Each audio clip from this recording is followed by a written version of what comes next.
how you think that university should better work with the startups and all the other entrepreneurs in the technology world.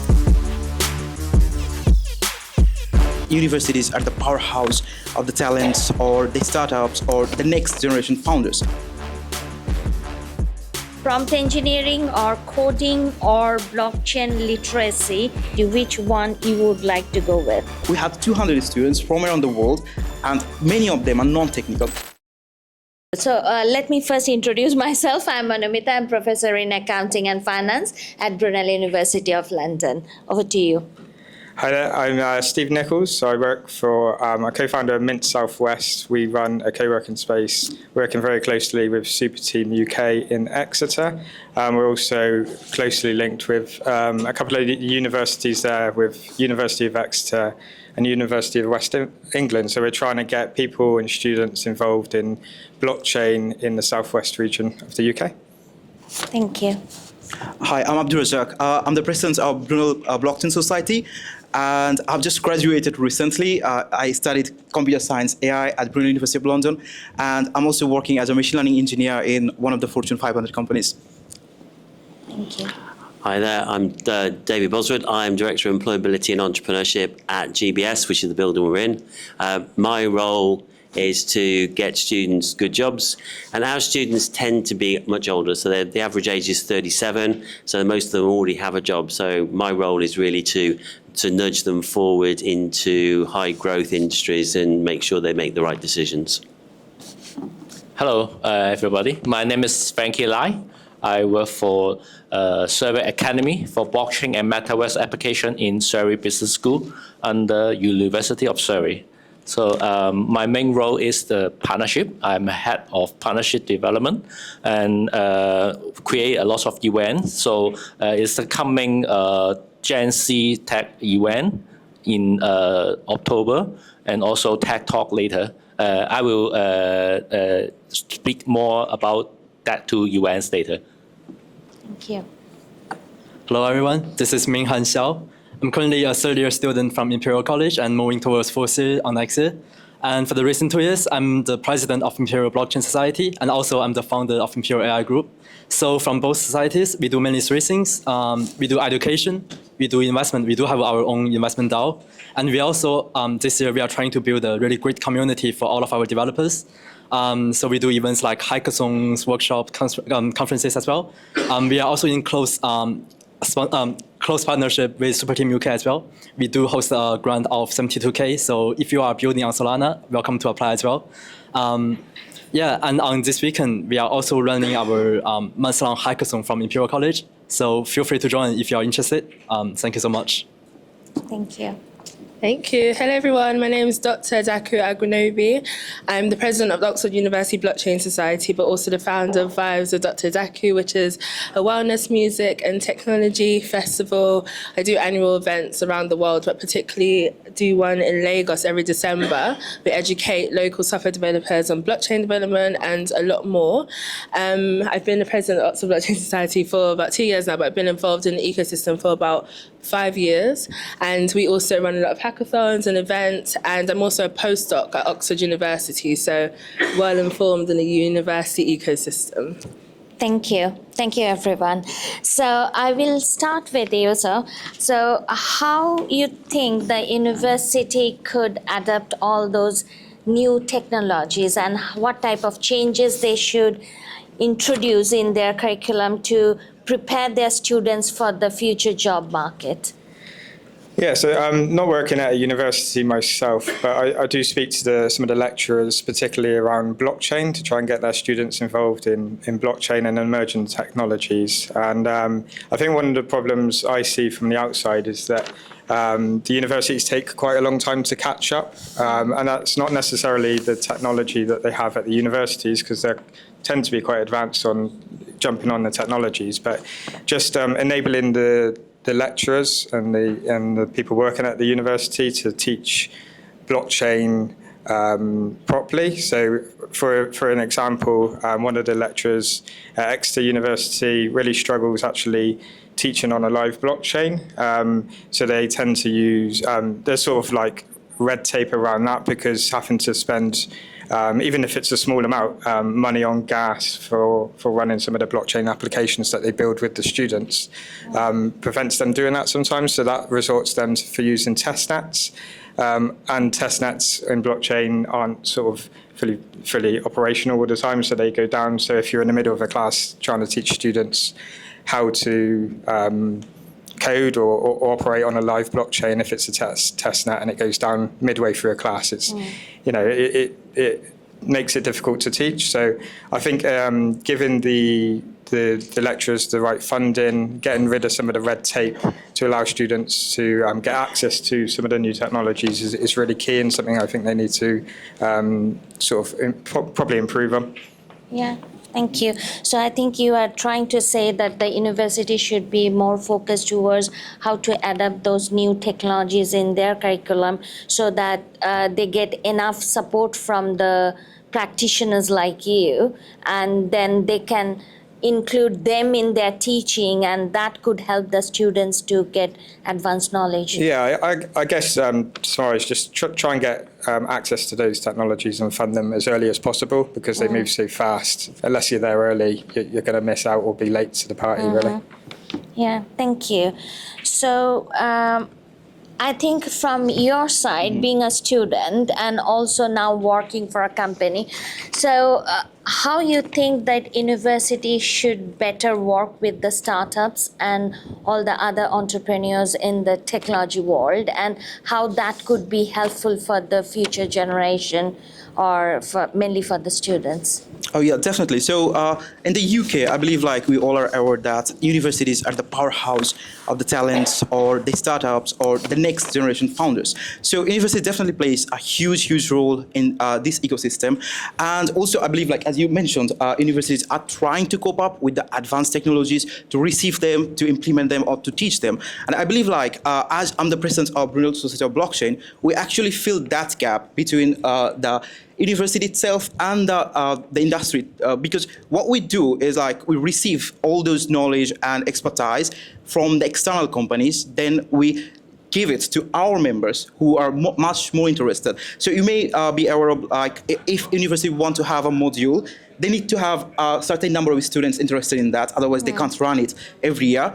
But as a society, we actually have the flexibility. So we take these students who are like extremely interested, and we go with them in like deep of the technologies, and they receive it. So I believe like, yeah, universities are trying to cope up with it, but as the societies, we fill up that gap to make students much more capable, because they are the receiver of the technologies. And in some spaces, they're the innovator. And overall, definitely, all these efforts together make sure that we are having the next wave of talented founders, entrepreneurs. So definitely, I think we are on the way. We just need more and more support from the industry, and in some cases from the universities as well, to make all this collaboration happen and to produce a huge number of talented students in the UK.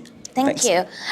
Being in the student community, so what is your suggestion, or what different you are doing at your university? Yeah, I would say I'm really agree with Abdul. As a student, we are not just learners, for sure. We are also like developers and early adapters to all of those frontier technologies. So I would say, yeah, there is a gap between our student community and the industry. So it would be really good if we can have some communities that could bridge the gap between those two. Like Abdul is creating the Brunel Blockchain Society. Me and Dr. Adaku are doing also similar things. So what we are trying to do is we really want to get our students to get their hands actually on some actual projects, like from the coding, from the projects, and then even on the like governance, on the like legal document side. So like once our students have like actual experience on how to found a project from zero to one, they will have the entrepreneurial mindset, and they will get addicted to it, and they will be the next generation of the tech producers.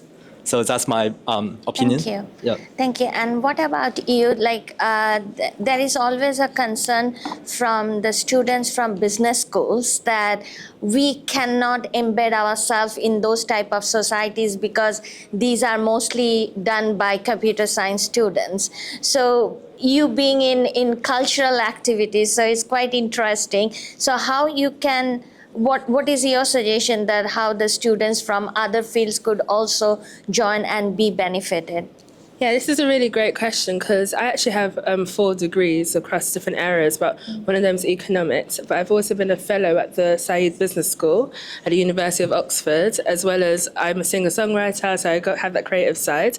But also I've been part of the School of Medicine, Primary Care Health Sciences. I've been tapped into different industries.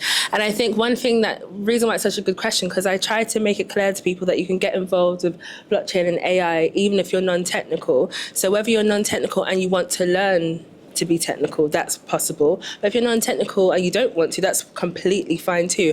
I always encourage people to go to hackathons, for example. So at a hackathon, people don't realize you do need to have some non-technical roles. You need project management, you need maybe designers sometimes, you need people to think about marketing, go to market. And then what I really love about Super Team, for example, is that a lot of things that are involved in the Super Team ecosystem, very much like real life, like you're not just learning for the sake of like, here's a hackathon, go off now. It's very much like, okay, yeah, you can build this after, so think about this early on. Think about your go-to-market strategy. Think about the actual users. Like, think about your skills. So yeah, I literally am the type of person that always says to everyone that you can get involved, and whether you want to learn to be technical or not doesn't matter. You're more than welcome. But what I think that happens in reality is that there's a lot of jargon, and then from the moment someone has jargon, they feel like they don't know what's going on. They sort of like zone out. And I think what we need to do from very early on is make it clear that people are welcome and can be involved. And what I tend to do, I do this in different ways. So whether this is the Oxford Blockchain Society or with Vibes of Dr. Adaku, for example, in Vibes of Dr. Adaku, we do literal concerts. So we draw people in with vibes, but also give extra benefits. Like you can learn to code. Here's a wellness session. Here's some free therapy. So I feel like you need to definitely make it more realistic and reduce jargon so people feel welcome to get involved. Yeah, thank you. That's a really good idea.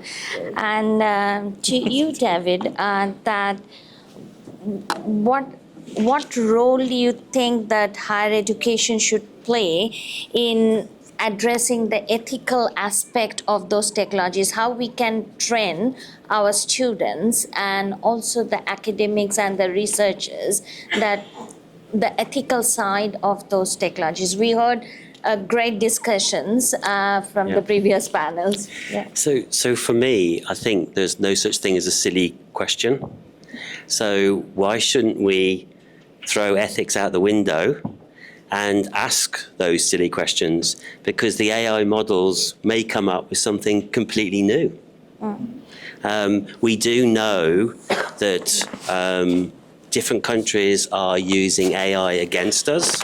So we do know that Russia, Iran, China, North Korea are trying to use ChatGPT to influence the cultural answers that come back from ChatGPT. So we do know it's being used against us unethically. So why are we trying to develop an ethical system when we know that that's going to work against us? So, and universities are complicit to this because, as you mentioned, you've got to use the systems that are there, but when those systems are actually being used against you, then the ethics is not in play. So I think there's a big question about ethics and what should it be doing within a university. Could we just let the silly questions come out? Can we ask questions that are totally unethical and see what comes back? Because that's what life's about. So I think that we are constraining ourselves, and certainly the EU have got laws that basically are going to stop them having a good AI system anyway. So it's proving that the ethics are a constraint. And of course, for those countries that are waging cyber war against us, they are thinking this is brilliant. You are constraining yourself by the ethics that you think is important, and we're going to now use that against you. So I think we are just basically sitting there with our hands behind our backs, sitting on our hands, trying to work out, with our eyes folded and closed, trying to work out what we're going to do. So I think ethics is important, but I'm trying to be a critical friend and say, actually, we should be thinking about this in a different way. But we can, go ahead. Yeah, I can see what you're doing. You're sort of trying to push the boundaries there. I think sort of trying to if you threw ethics out the window completely, I think that's a bit of a stretch, because you're going to have problems internally as a country. You might have other countries using AI in an unethical way that makes them advanced earlier. But if we were to start using AI ourselves unethically, then you're going to have problems internally. But I'm only talking within the university yeah. research constraint. I'm not proposing outside. Okay, yeah. It's just within university. Yeah, that was going to be my next point, though. I don't think it's fair that the universities take the obligation to how to use or how these AIs are run. That's above the university's head a bit. But I can see within a university's point of view, then it's unfair to put that obligation on you because you're only using the technology. You're not running it or making the rules about it. But yeah. Yeah, I think at universities we are trying to teach students that what is ethical, what is not ethical, and so that they can easily understand which aspect is not right, and then they can take the decision. So that is one of the reasons we teach ethical aspects, and when they do some research, we are not stopping them from using any AI tool. Like, yes, you use it, but use it ethically. So the point is here that we try to teach them how to use things ethically so that they can protect themselves and they can protect the country and the whole ecosystem. That's something. Frankie, do you have any other thought around that? Yeah, very much agree with you guys. The ethics is very important, and with AI, we transferring the tools to everyone. The data is transferred to everyone. So I also want to echo the points that different university society, as my role is breaking the boundary for the traditional way. I'm also a graduate student from computer science, more than 20 years before in Hong Kong. And I worked for the University of Hong Kong for 10 years. And now I come to UK. So I quite understand that the traditional way to teaching in the university to talk about how to coding is a bit outdated. So now the trending is you do it on your own hand, learn from doing something that is practical, is in real life. So, and also including the ethics side, you make the real projects and then maybe join the hackathon, maybe join different kind of event like this, and then network with other people, create your own projects that will be making sense, and then many graduate students will create their own entrepreneurs. And then, the things go like that. And I'm the guy to work with the student like this. Okay, thank you. So to the student community, do you have any information about any breakthrough that happened from university by students which are already available in the market or ready for the market? I can give a few examples from our student community already. I think a few from our last hackathons, we received a range of different events, different projects, like from GameFi, DeFi, Deepin, and we received overall like 65 projects from our last hackathon, and there are 6 of them getting incubated by Animoca's Open Campus Incubator, and I assume they already have a few fundings to launch the product and then to raise a further round already. There's also a founder, he's been working on he's integrating a few LLM models on blockchain, and his project was also getting selected by Binance Talent projects. So I guess that's also a huge progress for our student community. And yeah, so that's why we are trying to build not only just a hackathon, what we want to build is a community that we could always help develop our members together. Mm-hmm. I think that's from Imperial side. Great to know. Yeah, and from Oxford Blockchain Society, we've been able to really focus on helping students achieve their goals in terms of like entrepreneurship too. So we've done a lot of hackathons over the years, and a lot of our members have gone off to become like founders and raised millions and had such an impact in the space. And we just make sure that everyone's well connected with that original ecosystem, because we're very much always eager to get involved with things that are going on and just learning. So a lot of people got started just by doing a boot camp, and now they're running a £1 million business. So so just, I think, just as I said earlier, just getting really involved in the ecosystem, participating in events, going to hackathons, and you do notice that as you go to more and more of these things, like even things like this, you learn things that could stick with you for life and really make that difference. Thank you. So the last quick question for all of you. So we still have time. So should coding, prompt engineering, or coding or blockchain literacy should become the core skill that we should focus on when we are teaching in the university? Which one you would like to go with? Can I just quickly say, so I think it's important to involve different people in these conversations, and to ensure that people can at least understand to a certain extent. So even soon we're going to be doing a project super team called Superwomen to encourage mothers and aunties to be involved with blockchain and AI in general.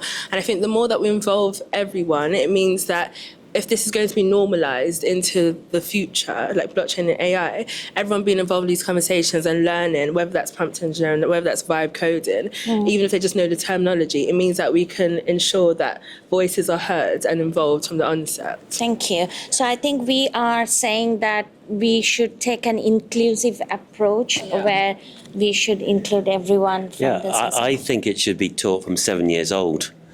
So I think university's too late. So I think at 7 years old, this is what a blockchain is. This is an AI prompt. Right, let's start, create a Donald Duck AI character. And, literally, you could make it quite fun and you could get them started really young. So we all agree on that, Yeah, right? I'll just add one more point. So definitely, I believe it's important, but we shouldn't also give pressure to everyone to learn all the technical bits and everything. Yeah. It's nice to know the knowledge, but everyone don't need to learn it.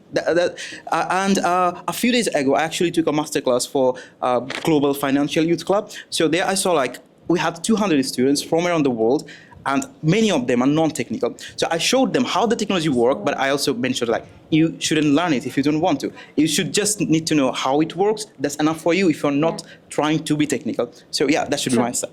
Thank you.